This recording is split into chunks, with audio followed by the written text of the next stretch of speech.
Good morning. Before I go into my time of inspiration this morning, I wanted to take just a moment to talk about our desire to go back to in-person worship. As you know, we originally had put the date as July the 12th to be our first Sunday where we said that people could come back if they wanted to come to worship. But we also said from the very beginning, as we were discussing this since the 1st of June, that we were really going to always keep looking at the numbers. We wanted to say that even though we could set a date and begin working and planning for things, we wanted to reserve the right. We had to change our mind if we felt the situation was changing. And right now we believe the situation has really been changing. If you look back at the last 2 weeks of May, or right at the beginning of June, we were usually having under 100 new cases of the COVID virus each day. Under 100 each day. We then moved into early part of June, and within a couple of weeks, we were suddenly having 100 every day, but it was under 200. And now if you've watched the numbers the last couple of weeks, they've continued to skyrocket. We now are having 350 to 400 new cases a day, some days almost 600. No, the amount of new cases per day since the beginning of June is basically tripled. On June 1, we had 124 people in the hospital. It had been really trending down. It then started climbing and got to 150, but seemed to level off there for a good while. As you know, that today we wound up having 368. We've had almost 400. And so it keeps running 350 to 400.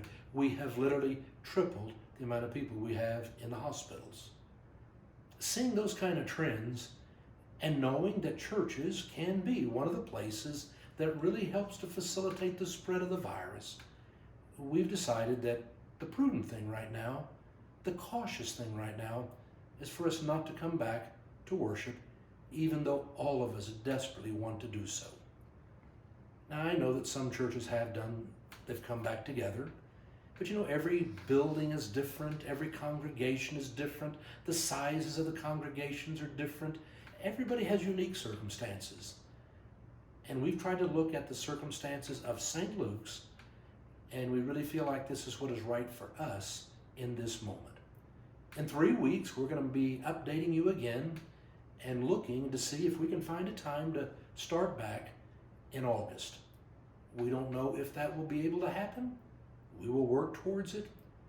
Everybody's anxious to get back together, but we all want to get back together to worship and be safe. So, today I want to continue on talking about John Wesley. We've been talking all week long. I've been grateful to Wendy Lambert and Josh Attaway for sharing some of their perspective on John Wesley.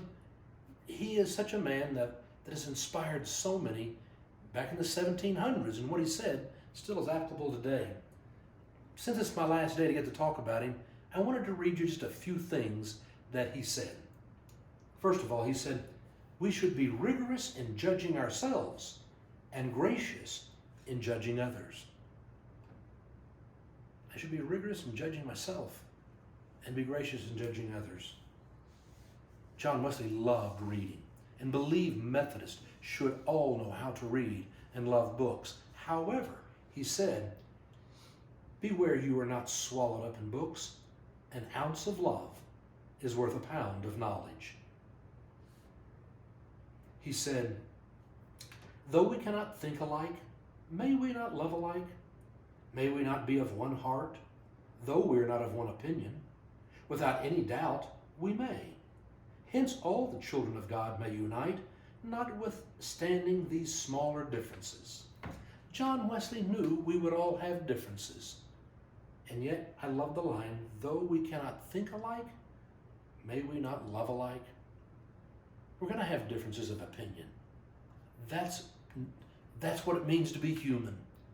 And though we might not always think alike, can we not love alike? That's been a foundation, a principle of what it means, I believe, to be a follower of Christ. But certainly, if you're going to be a follower of John Wesley, he pushed that hard. And my last quote that I wanted to read to you, I thought was very appropriate knowing where we are in the world today. This came from October the 6th, 1774. I met those of our society who had votes in the ensuing election, and I advised them, number one, to vote without fee or reward for the person they judged most worthy. Number two, to speak no evil of the person they voted against.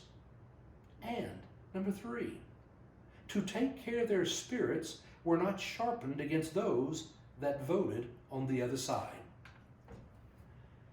Those were problems they were having 250 years ago. They're problems we and I still struggle with today. If we followed those three suggestions by John Wesley, I wonder how much more at peace we all would be. Have a great weekend, and I look forward to worshiping with you online this Sunday.